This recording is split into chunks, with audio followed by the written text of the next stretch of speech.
ونؤمن به ونتوكل عليه ونعوذ بالله من شرور أنفسنا ومن سيئات أعمالنا من يهده الله فلا مضل له ومن يضلله فلا هادي له ونشهد أن لا إله إلا الله ونشهد أن سيدنا وسندنا وشفيعنا وحبيبنا وحبيب ربنا محمد صلى الله عليه وسلم تسليما كثيرا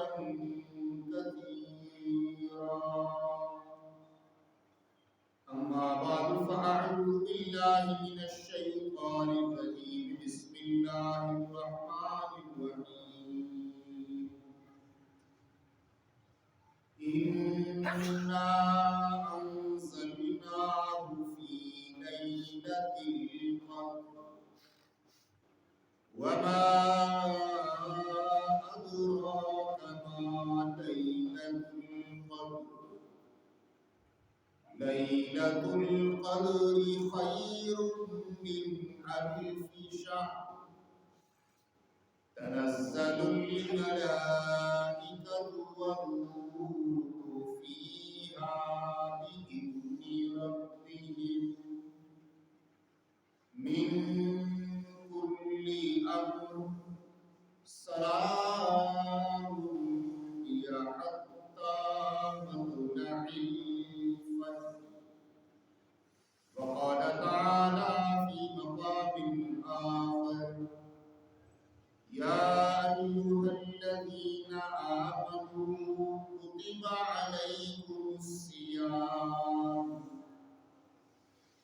كما كتب على الذين من قبلكم لعلكم تتقون. وقال رسول الله صلى الله عليه وسلم من صام رمضان إيمانا واحتسابا غفر له ما تقدم من ذنبه. صدق الله العظيم وصدق رسوله النبي الكريم ونحن على ذلك لمن الشاهدين والشاكرين والحمد لله رب العالمين.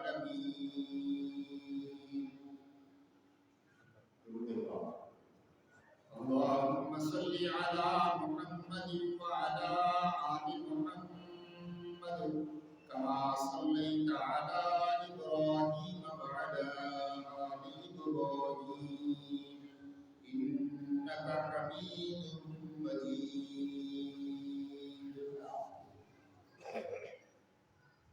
بہت ہی قابل احترام بزرگوں، دوستوں، نوجوان بھائیوں، آج جمعۃ المبارک اور پوری رمضان المبارک کا جمعہ اور پھر اس میں بھی رمضان المبارک کا آخری جمعہ، یقینی طور پر آنے والا جمعہ رمضان المبارک کی ساعت سے خالی ہے۔ اس لحاظ سے یہ جمعۃ الوداع ہے اور دراصل تو رمضان المبارک کے جتنے دن گزر چکے ہیں ان دنوں کے بارے میں یہ غور و فکر کی دعوت کا دن ہے اور جائزہ لینے کا دن ہے، اور جتنے دن باقی ہیں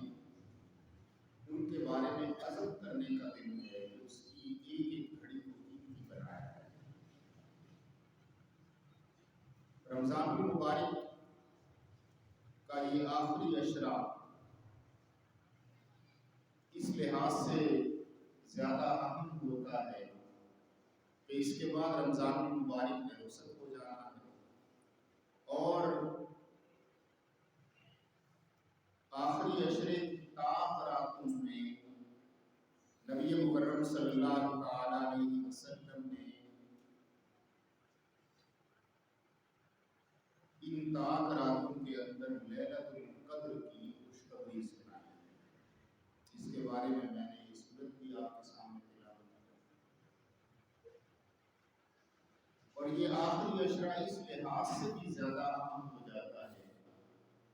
کہ اس میں فرزندان اسلام، دین اسلام کے بیٹے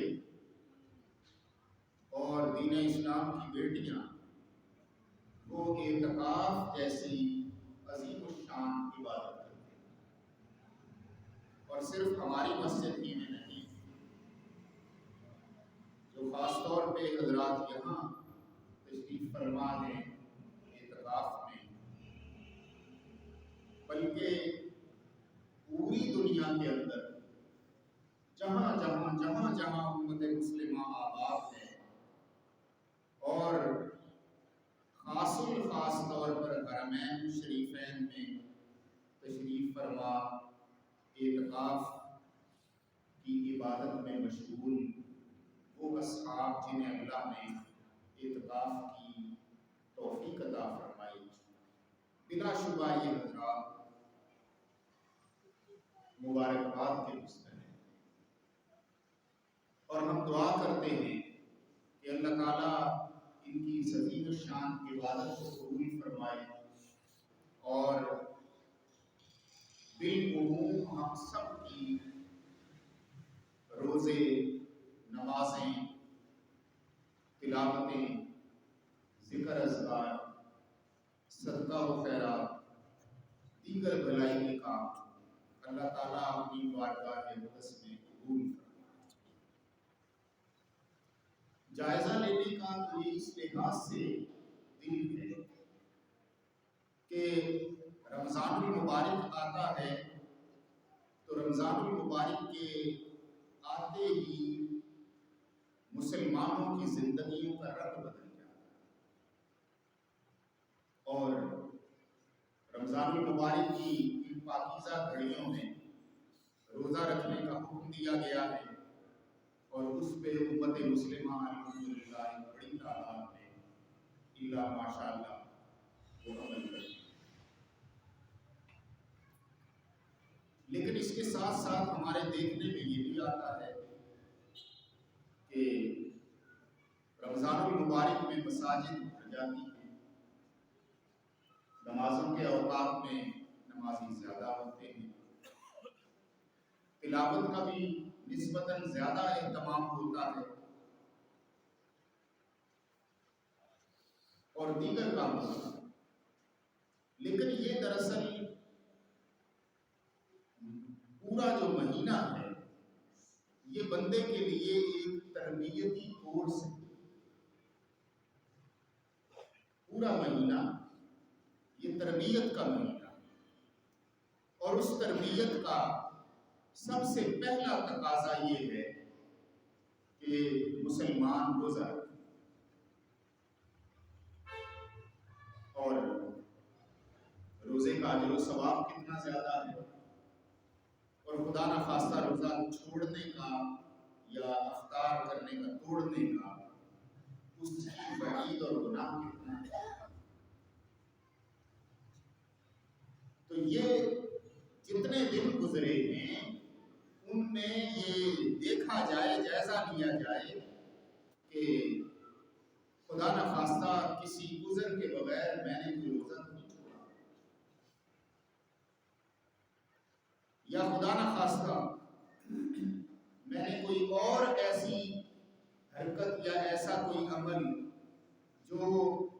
روزے کو خطا کر دیتا ہو، روزے کو توڑ دیتا ہو، روزے کی عزت و وقار کے خلاف ہو، روزے کے آداب کے منافی ہو، میں نے کوئی ایسا عمل نہیں کیا۔ یہ جائزہ لینے کا۔ اور دوسرا اس کا پہلو یہ بھی ہے کہ رمضان المبارک میں روزے رکھنے کا موقع ملا، پورا مہینہ، ایک دن نہیں، 2 دن نہیں، 3 دن نہیں، 10 دن نہیں، بلکہ مسلسل پورا ایک مہینہ یہ مشق کروائی جائے۔ اور یہ دن بھی اللہ کریم پھیر پھیر کر دنیا کے اندر بھیجتے ہیں، کبھی سردی کے روزے، کبھی گرمی کے روزے، کبھی بہار کے روزے، کبھی خزاں کے روزے۔ تلک الایام نداولها بین الناس، یہ دن ہیں جنہیں ہم لوگوں کے درمیان پھیرتے اور گھماتے رہتے ہیں۔ تو یہ جو گرمی یا سردی کے مسلسل ایک مہینے کے روزے رکھ کے اس تربیت کے مرحلے سے گزرنا ہے، تو یہ دراصل پیغام ہے کہ بندو، روزہ بلا شبہ رمضان المبارک کے مہینے میں فرض کیا گیا ہے، لیکن روزے کے خیر اور برکت اور روزے کی فضیلتیں اور انعامات اور نوازشیں، اس کا ایک تجربہ تم اس پورے مہینے کے اندر کرتے ہو، تو پھر عام زندگی کے اندر بھی کبھی کبھی نفلی روزوں کا اہتمام کیا۔ یہ پورا مہینے کے روزے گویا ہم مسلمانوں کو یہ بتاتے ہیں کہ مسلمانوں، روزہ رکھنے سے کوئی خدا نخواستہ مرتا نہیں ہے، روزہ رکھنے سے کچھ بگڑتا نہیں ہے، روزہ رکھنے سے بندے کا کوئی نقصان نہیں ہوتا۔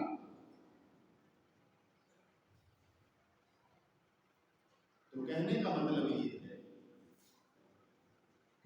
کہ عام زندگی کے اندر بھی جوانوں کو خاص طور پہ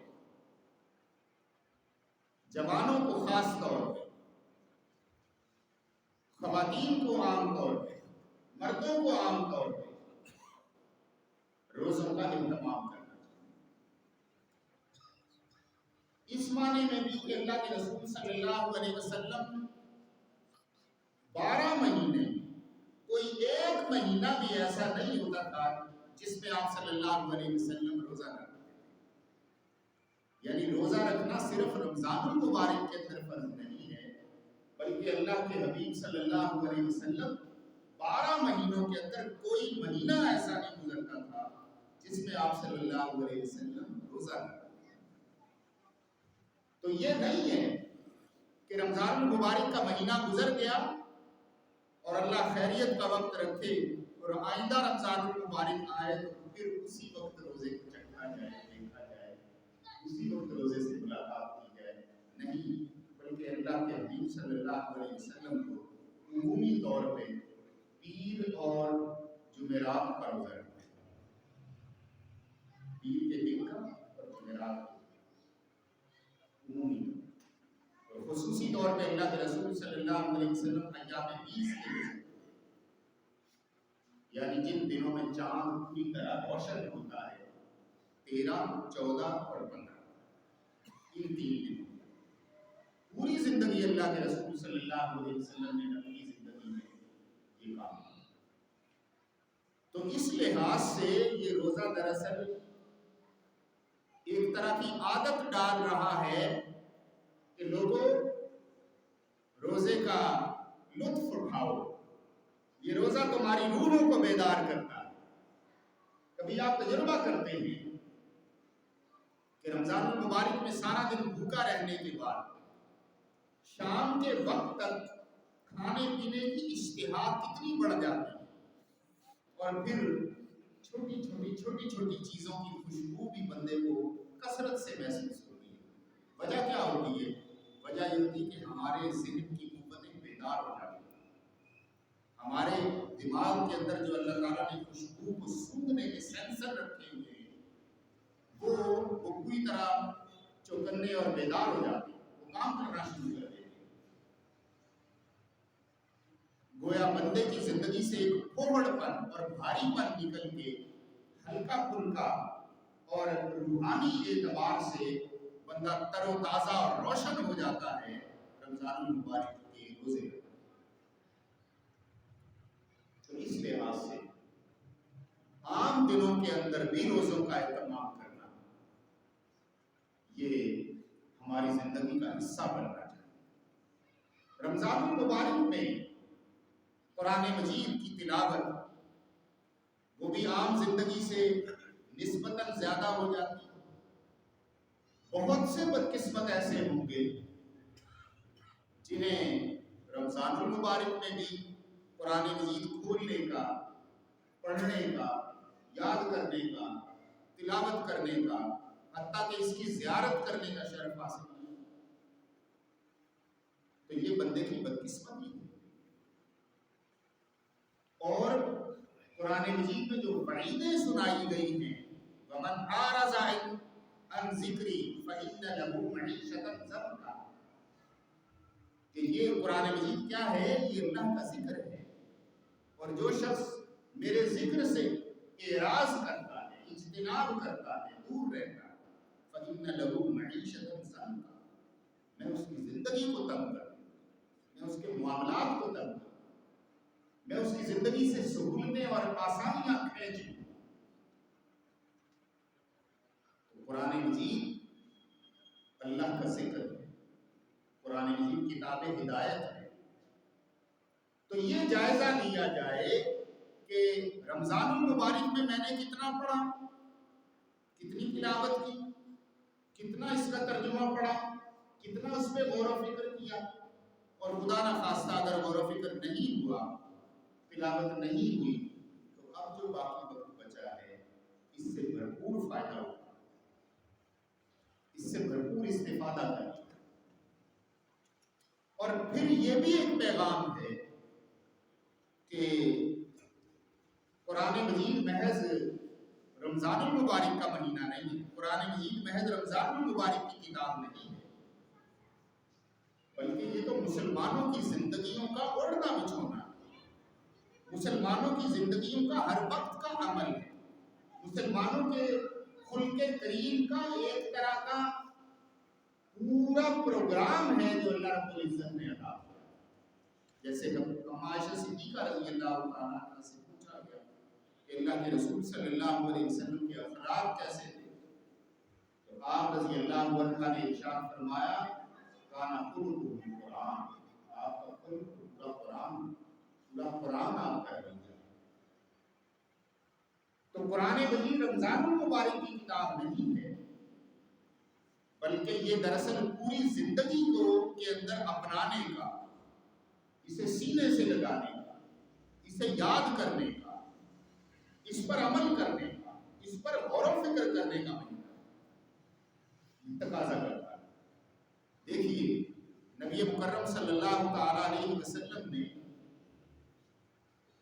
ایک حدیث پاک کے اندر عجیب بات ارشاد، آپ صلی اللہ علیہ وسلم نے ارشاد فرمایا کہ لوگوں اگر تم قرآن مجید کی تلاوت نہیں کرو گے، قرآن مجید کی تلاوت سے دور ہو جاؤ گے، تو پھر یاد رکھو کہ کوئی منہ زور جانور وہ رسی توڑا کر تمہارے کھوٹے سے بھاگنے میں اتنا تیز نہیں ہوگا جتنا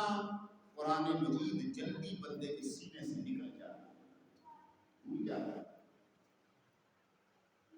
گویا قرآن مجید تقاضا یہ کرتا ہے کہ اسے بار بار پڑھا جائے، اسے ہر وقت پڑھا جائے، صبح و شام پڑھا جائے، دن رات پڑھا جائے، اٹھتے بیٹھتے پڑھا جائے، چلتے پھرتے پڑھا جائے۔ قرآن مجید زندگی کا زیور اور حسن ہے۔ حفاظ کرام آپ سینکڑوں دیکھیں گے کہ وہ قرآن مجید سے دور ہوتے ہیں اور پھر اس دور ہونے کا نتیجہ یہ نکلتا ہے کہ منزلیں بھول جاتے ہیں، منزلیں بھول جاتے ہیں۔ اور ایک اور حدیث پاک کے اندر نبی اکرم صلی اللہ علیہ وسلم نے ارشاد فرمایا کہ جو شخص قرآن مجید پڑھتا ہے اور پھر پڑھنا چھوڑ دیتا ہے، یاد کرتا ہے اور پھر بھلا دیتا ہے، آپ صلی اللہ علیہ وسلم نے ارشاد فرمایا قیامت کے دن اسے اٹھایا جائے گا، اس حال میں اٹھایا جائے گا کہ وہ کوڑ کا مریض ہو، کوڑی ہوگا، کوڑی کر کے اللہ تعالیٰ اس کو۔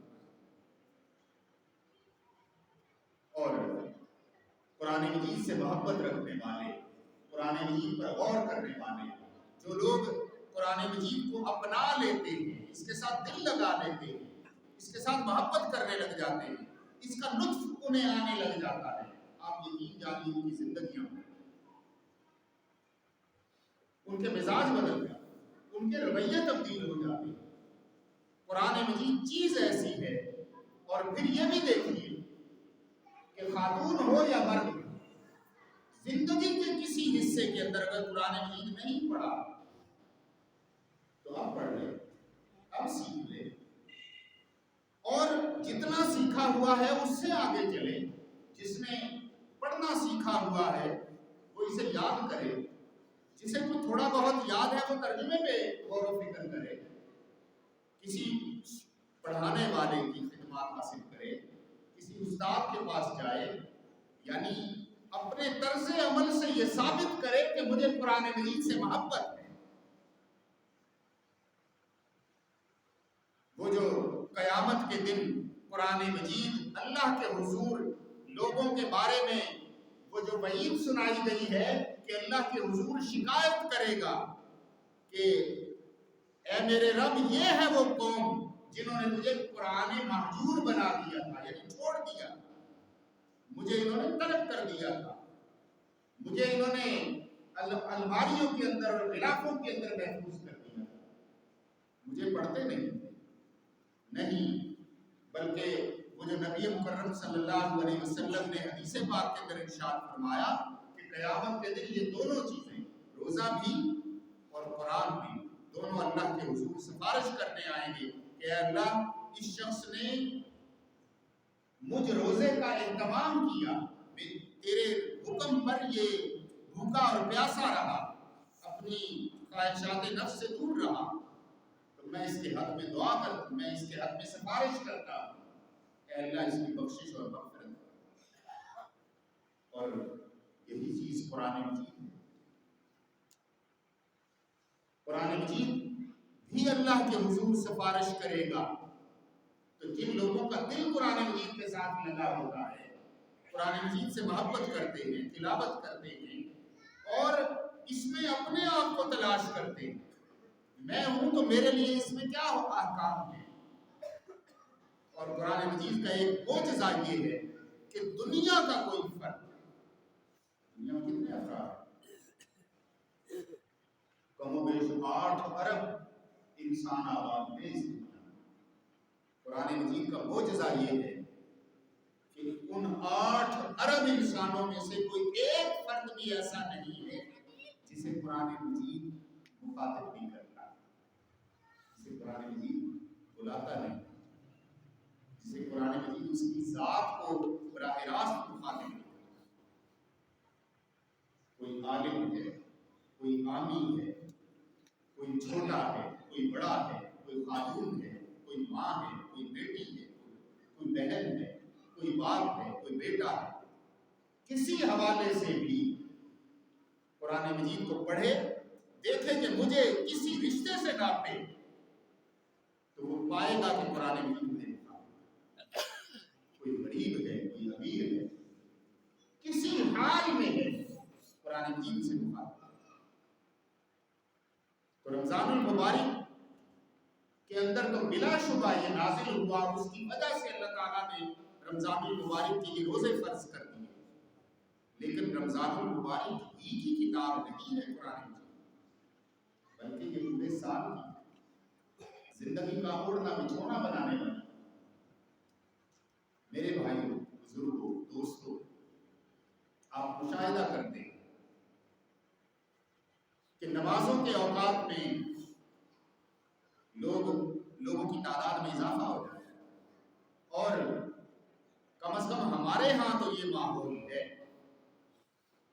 کسی مسجد میں چلے جائیں، حتیٰ کہ آپ حرمین شریفین میں دیکھیں کہ اتنے جوق در جوق اور اتنے ذوق و شوق کے ساتھ عام دنوں کے اندر وہاں لوگ نہیں جاتے جتنے ذوق و شوق کا مظاہرہ رمضان المبارک میں۔ اور ویسے بھی اللہ کے پیغمبر صلی اللہ تعالیٰ علیہ وسلم نے ایک حدیث پاک، 2 حدیثیں لکھی، ایک حدیث پاک کے اندر فرمایا کہ جس شخص نے رمضان المبارک کے اندر عمرہ کیا وہ اس طرح ہے گویا اس نے میں اللہ کے رسول صلی اللہ علیہ وسلم کے ساتھ عمرہ کیا، یعنی میرے ساتھ عمرہ کر رہا ہے۔ اور دوسری حدیث میں فرمایا گیا کہ جس شخص نے رمضان المبارک کے اندر عمرہ کیا گویا کہ اس نے حج کیا، حج جتنا اجر و ثواب۔ اور ہر نماز میں اللہ کے رسول صلی اللہ علیہ وسلم نے ارشاد فرمایا کہ حرم مکہ میں کوئی شخص ایک نماز ادا کرتا ہے تو اسے 1,00,000 نماز ادا،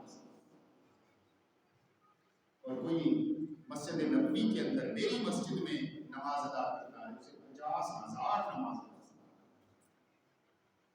اور رمضان المبارک میں تو جب نوافل کا ثواب بھی فرضوں کے برابر اور ایک ایک فرض کا ثواب 70 فرضوں کے برابر، تو آپ اندازہ لگاتے چلے جائیے کہ یہ اجر کتنا بڑا۔ دوسری طرف یہ دیکھیے کہ رمضان المبارک ہے تو جمعے کے اوقات میں لوگوں کی تعداد میں اضافہ ہو، تو غور و فکر کا سوال یہ ہے کہ کیا عام دنوں کے اندر یہی مسلمان ان کے اوپر روزہ فرض نہیں، ان کے اوپر جمعہ فرض نہیں، ان کے اوپر نماز فرض نہیں، ان کے لیے تلاوت لازم نہیں؟ یہ تو دراصل ایک طرح سے بندے کو پوری طرح سے تیار کرنے کے لیے رمضان المبارک کی گھڑیاں، لیکن اس کا یہ مطلب نہیں ہے کہ پھر باقی دنوں کے اندر یا باقی سال کے مہینوں کے اندر عبادات سے کنارہ کش ہو جائے، نہیں، بلکہ یہ غور و فکر والی چیز ہے،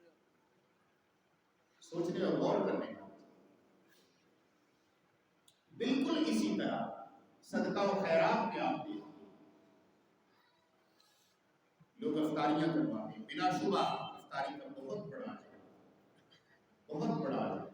اللہ کے رسول صلی اللہ علیہ وسلم نے ارشاد فرمایا اتنا بڑا اجر ہے کہ اگر کوئی شخص کسی روزہ دار کا روزہ افطار کرواتا ہے تو اس افطار کروانے والے نے اپنا بھی روزہ رکھا ہوا ہے اور افطار بھی کروا رہا ہے، کسی ایک کا افطار کروایا تو اس کا مطلب یہ ہے کہ اس کو 2 روزوں کے برابر ہے۔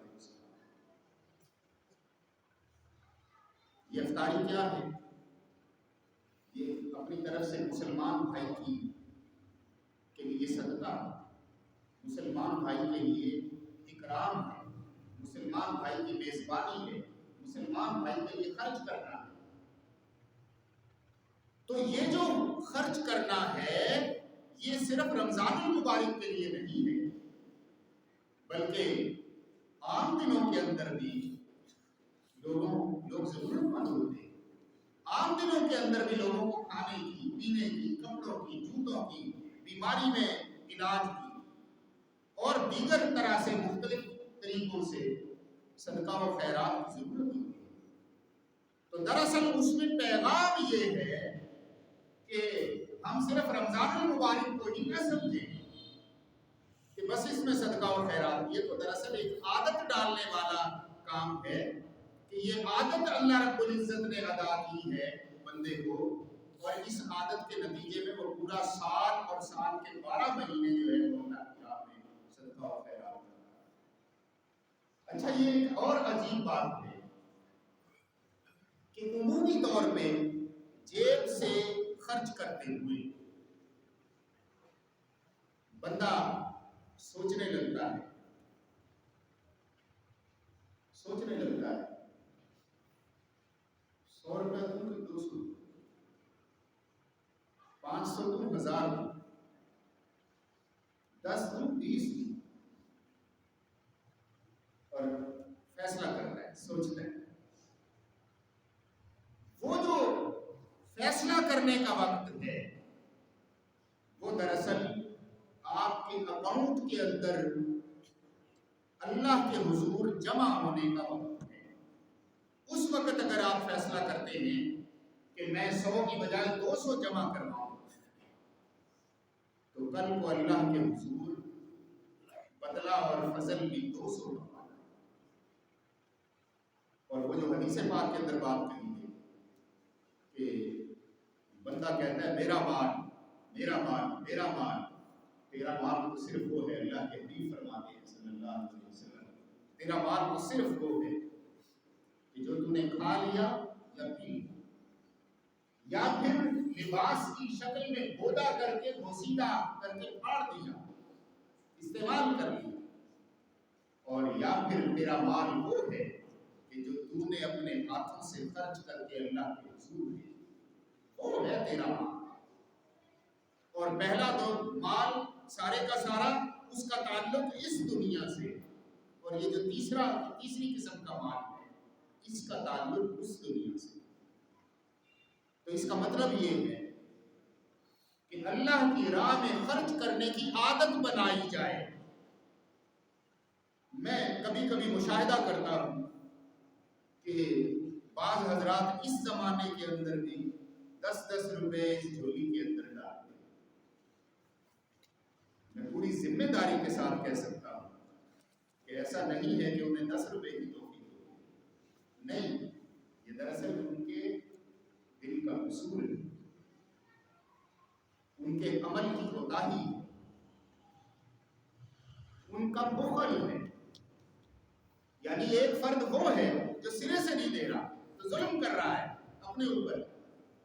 اور جو کچھ دے رہا ہے اس میں 10 روپے 20 روپے ڈال رہا ہے، جس پہ آج بچہ بھی راضی نہیں ہوتا۔ بچے کو بھی آپ 10 کا نوٹ دیں وہ منہ بنانے لگ جاتا ہے، جس سے فقیر بھی خوش نہیں ہوتے۔ تو جب اللہ کے گھر میں دینے کی بات آتی ہے تو آپ فقیروں سے بھی کیا گزرا اللہ کو بنا دیتے ہیں، جس نے آپ کو دنیا جہان کی دولتوں اور نعمتوں سے نوازا۔ تو یہ تو بڑا غور کرنے کا مقام ہے کہ ہمارا طرز عمل کیا یہی ہے اور یہی ہونا چاہیے؟ مرد ہو یا عورت ہو، مرد نے اپنا صدقہ کرنا ہے، عورت نے اپنا صدقہ کرنا ہے۔ عورت خود اہتمام کرے، اس نے کل کو جا کے اللہ کے حضور اس کا بدلہ پانا۔ دیکھیے یہ جو صدقہ فطر کا مسئلہ ہے، یہ جو فطرانہ ہم دیتے ہیں، اس میں صدقہ فطر بنیادی طور پہ ہر وہ شخص جو 52.5 تولے چاندی کی مقدار میں پیسوں کا، مال تجارت کا، چیزوں کا، یا گھر کے اندر رکھی ہوئی ایسی اشیاء جن کو استعمال نہیں کرتا، ایسی اشیاء کا مالک ہے، تو اس کے اوپر صدقہ فطر لازم ہے۔ اور صدقہ فطر انہی لوگوں کو دیا جا سکتا ہے جن لوگوں کو زکوٰۃ دی جا سکتی ہے۔ اور صدقہ فطر اس عورت پر بھی لازم ہے جو مالی اعتبار سے کسی وراثت کی، کسی جائیداد کی، کسی کاروبار کی، کسی بزنس کی یا کسی ملازمت کے اندر شریک ہے، خود کماتی ہے، یا خود اس کا شوہر اسے پیسے دے دیتا ہے، تو اس کے اوپر صدقہ فطر لازم ہے۔ وہ نابالغ بچہ بھی جو کسی جائیداد کا مالک ہے یا وراثت کی شکل میں اس کو ملنے والی ہے، اس کی طرف سے بھی صدقہ فطر لازم ہے۔ اب اس کا اجر و ثواب کیا ہے؟ اجر و ثواب اللہ کے حبیب صلی اللہ علیہ وسلم نے ارشاد فرمایا کہ تمہاری بے شمار احتیاطوں کے باوجود رمضان المبارک کے اندر جو کوئی نہ کوئی جانے انجانے میں کوتاہی ہو جاتی ہے، یہ صدقہ فطر جو ہے دراصل اس کی تلافی ہے، اس کا بدلہ۔ میرے دوستوں، میرے بزرگوں، اللہ کے حضور خرچ کرنے کا مہینہ، اور پھر خرچ کرنے کی تربیت پانے کا مہینہ کہ سال کے پورے 12 مہینوں کے اندر پھر اللہ کے حضور خرچ کیا جاتا ہے۔ اور دعائیں، آپ حضور صلی اللہ علیہ وسلم نے ارشاد فرمایا کہ لوگوں، دعا عبادت کا نچوڑ ہے، دعا عبادت کا نچوڑ ہے، دعا عبادت کا مغز ہے، دعا مومن کا اسلحہ ہے۔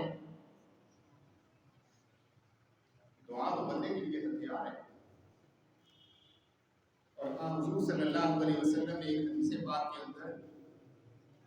یہ بات ارشاد فرمائی کہ اللہ رب العزت کو بندہ مومن کا اپنے بندے کا کوئی عمل اتنا محبوب نہیں ہے جتنا محبوب یہ ہے کہ وہ اللہ کے حضور اپنے ہاتھ میں اللہ کے حضور مانگنے میں. تو یہ دعائیں جائزہ لیا جائے رمضان المبارک کے اس پورے مہینے کے اندر اللہ کے حضور کتنی دعائیں تھیں. سحری کے اوقات، افطاری کے اوقات، دن کے اوقات، رات کے اوقات، دن کے لوگوں کی موجودگی کے اندر یا رات کی تنہائیوں کے اندر اکیلے کتنا اپنے رب کو پکارا. اور اگر نہیں پکارا تو اب بھی وقت ان جاتی گھڑیوں کے اندر دعا مانگنے کا یہ سلیقہ ہے، یہ آپ کا ظرف ہے کہ آپ اس سے کیا مانگتے اور کس انداز میں مانگتے اور کتنی آہوزاری کے ساتھ مانگتے، کتنی جزا فضا کے ساتھ مانگتے. اور جتنی جزا فضا کے ساتھ مانگیں گے، جتنی الحاح اور آہوزاری ہوگی، اتنا ہی رب تعالیٰ کی کام محبوب. اور دعائیں اپنی ذات کے لیے، اپنی دنیا کے لیے، اپنی آخرت کے لیے، اپنے بچوں کے لیے، اپنے والدین کے لیے، اپنے گھر والوں کے لیے، اپنے محلے والوں کے لیے، اپنے شہر والوں کے لیے، بلکہ پوری امت مسلمہ وہ جہاں جہاں جہاں جہاں آباد ہے آپ کی دعاؤں کی مستحق. وہ دنیا کے کسی خطے کے اندر آباد مسلمان ہے، وہ آپ کی دعا کا محتاج ہے، وہ آپ کی دعا کا مستحق ہے. آپ دعا کریں گے اس کے لیے، اللہ تعالیٰ آپ کو اجر بھی عطا کرے گا، اس کو بھی فائدہ پہنچائے گا. یہ غور و فکر کا مقام ہے کہ کیا دنیا جہان کے اندر پھیلے ہوئے مسلمان اور خاص طور پہ اس زمانے کے اندر جب ہے ہی دعاؤں کے علاوہ کوئی اور آسرا اور سہارا اور چارہ نہیں ہے. اے خاصائے خاصان رسول وقت دعا ہے، اے خاصائے خاصان رسول وقت دعا ہے، امت سے دلی آ کے عجب وقت پڑا ہے. یہ عجیب وقت آیا، یعنی امت مسلمہ ایک پورا وجود ہے اور اس وجود کے ایک ایک ایک ایک حصے سے خون بہ رہا ہے. وہ فلسطین ہے، وہ ہندوستان ہے، وہ افغانستان ہے، وہ عراق ہے، وہ شام ہے، وہ ایران ہے، دنیا جہان کے ممالک میں جگہ جگہ رشتہ ہوا اور بہتا ہوا خون ہے امت مسلمہ جو جس کے وجود سے یہ خون بہ رہا ہے. تو یہ سارے کے سارے لوگ یہ ہماری دعاؤں کے محتاج ہیں، یہ ہماری دعاؤں کی ضرورت ہے. اور نبی اکرم صلی اللہ علیہ وسلم کی وہ حدیث تو میں نے کئی بار پیش کی ہے جس میں اللہ کے رسول صلی اللہ علیہ وسلم نے ارشاد فرمایا کہ والدین کی اپنی اولاد کے لیے مانگی ہوئی دعا، والدین کی اپنی اولاد کے لیے مانگی ہوئی دعا، اس کی حیثیت اور مقام و مرتبہ ایسا ہے جیسے قوم بنی اسرائیل کے پیغمبر دعا کیا تھا. آپ اندازہ لگائیں. اچھا، ایک نوجوان آدمی یا ایک نوجوان لڑکی جس کی گود بھری ہوئی ہے، جس کے گھر میں بچہ ہوا یا ہونے والا ہے، یا وہ نوجوان وہ ابھی سے اپنے آنے والے بچے کے لیے دعا کرے، اور جس نے عطا کر دیا ہے، جسے عطا کر دیا ہے، ابھی سے دعا کا اسلحہ اس کے ساتھ لگائے. ربی ہب لی من لدنک ذریۃ طیبہ، ربی ہب لی، اے میرے پیارے رب عطا فرما مجھے ملدن کا اپنی جناب خاص سے ذریتن طیبہ پاکیزہ اولاد انک سمیع الدعاء بے شک تو دعاؤں کا بہترین سننے والا۔ تو آپ بچپن سے اپنے بچے کو دعا کے اسلحہ سے لیس کیجیے، وہ بچہ دیکھ لے آپ کو اللہ کے حضور دعائیں کرتا ہوا، تاکہ اسے معلوم ہو کہ اللہ کوئی ایسی کائنات کے اندر قوت ہے جو سہارا بنے، سکھانے کے بتانے کے، ان کو شر سے بچانے کے، انہیں پریشانیوں سے بچانے کے، اور خود اپنی زندگی کی کامیابیاں اور آخرت کی کامیابی، اپنی مال جان عزت و آبرو سب چیزوں کی۔ اسی طرح استغفار ہے،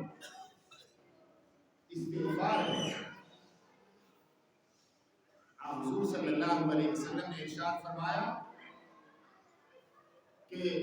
اللہ رب العزت نے اس کائنات کے اندر ہر بیماری کا علاج رکھا ہے۔ کوئی بیماری ہے اس کا علاج موجود ہے۔ لِكُلِّ دَاءٍ دَوَاءٌ، دنیا جہان کی بیماریوں کا علاج ہے۔ کون کہہ رہا ہے؟ صلی اللہ علیہ وسلم۔ لوگ کہیں گے ایڈز کا تو علاج نہیں ہے، کورونا کا علاج نہیں ہے، کورونا کا علاج نہیں ہے، تو آپ اس علاج تک نہیں پہنچے یہ الگ بات ہے، لیکن علاج موجود ہے۔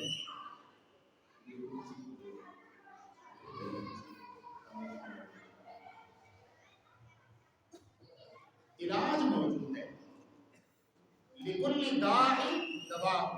ہر بیماری کا علاج موجود ہے۔ اور آپ صلی اللہ علیہ وسلم نے ارشاد فرمایا وَدُعَاءُ السُّرُورِ اسْتِغْفَارٌ وَدَوَاءُ الذُّنُوبِ الاستغفار، اور گناہوں کی دوا کیا ہے؟ استغفار۔ اللہ کے حضور کثرت سے استغفار کرنا، یہ کیا ہے؟ یہ گناہوں کی دوائی ہے۔ گناہ ایک بیماری ہے اور اس بیماری سے علاج استغفار۔ تو اس لحاظ سے میرے بزرگوں، میرے بھائیوں، یہ جو مختلف چیزیں میں نے ذکر کی، اس تذکرے کے اندر ایک اور چیز کا جائزہ لیجیے، اور وہ کیا ہے کہ رمضان المبارک کے روزے سن 2 ہجری میں فرض ہوئے۔ سن 2 ہجری میں رمضان المبارک کے روزے فرض ہوئے، اور سن 2 ہجری میں ہی جہاد بھی فرض ہوئے۔ جہاد کا فریضہ بھی مسلمانوں پہ لازم ہوا رمضان المبارک میں۔ یعنی ایک تو روزہ، اوپر سے جہاد، اور جہاد کیسی عبادت ہے یا جہاد کیسا فریضہ ہے؟ جہاد ایسا فریضہ ہے جس میں بندے نے جان لگانی ہے، جس میں پھرتی کی ضرورت ہے، جس میں بندے کو محنت کی ضرورت ہے، ایکٹیو ہونے کی ضرورت ہے۔ اور دوسری طرف روزہ جو ہے وہ نفس کو توڑنے کا ذریعہ اور سبب بنتا ہے، نفس کو توڑنے کا ہتھیار بتایا گیا۔ لیکن آپ دیکھیے کہ جہاد جو ہے وہ محض جسمانی قوت سے نہیں ہوتا۔ یہ نہیں ہوگا کہ جو ایک آدمی لہیم شہید اور موٹا تازہ ہوئے کر جہاد کرے گا، نہیں، بلکہ جہاد تو دراصل دل کی مضبوطی کا نام، اور اس مضبوط دل کے ساتھ میدان میں نکلنے کا نام۔ تو رمضان المبارک کے روزوں کے اندر اللہ تعالیٰ نے جہاد فرض کیا، اور مسلمانوں کا پہلا غزوہ جسے غزوہ بدر کہا جاتا ہے وہ 17 رمضان المبارک کو لگا، 17 رمضان المبارک کو یہ، اور صرف یہی نہیں بلکہ جس روز مکہ فتح ہوا وہ بھی سن 10 رمضان